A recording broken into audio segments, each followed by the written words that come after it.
সন্দেশখালি পৌঁছে আর কেঁদো না মা, চোখের জল মুছে দিলেন শুভেন্দু অধিকারী। শাক উলুধ্বনি, কেউ বা ব্যস্ত ফুল ছড়াতে।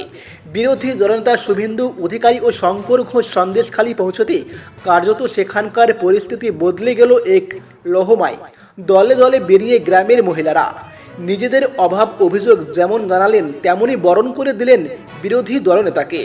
এদিন ধামাখালির ঘাট থেকে নৌকায় চড়ে সন্দেশখালির ঘাটে নামেন শুভেন্দু অধিকারী। এরপর টোটোয় চড়ে প্রথমে গ্রামে প্রবেশ করেন, তারপর হেঁটে হেঁটে গ্রামের মহিলাদের সঙ্গে কথা বলেন বিরোধী দলনেতা শুভেন্দু অধিকারী। শুভেন্দু অধিকারীকে দেখে ঝরে পড়ে পুষ্পবৃষ্টি। এক মহিলা এগিয়ে আসেন শুভেন্দু অধিকারীকে দেখে অঝরে কেঁদে ফেলেন। অভিযোগ করেন, শিবু উত্তমরা বাইরে থেকে লোক ধরে এনে আমার স্বামীকে এমন মেরেছে যে ও এখন পাগল হয়ে গিয়েছে। এই কথা শুনে শুভেন্দু তার চিকিৎসা করানোর আশ্বাস দেন। ওই মহিলা চোখের জল মোছান শুভেন্দু, বলেন, আমার মা কেঁদো না, আমি চিকিৎসার দায়িত্ব নিলাম। একই সঙ্গে রব উঠে শাহজাহানের গ্রেপ্তারি, সেই আশ্বাসও দিলেন শুভেন্দু অধিকারী।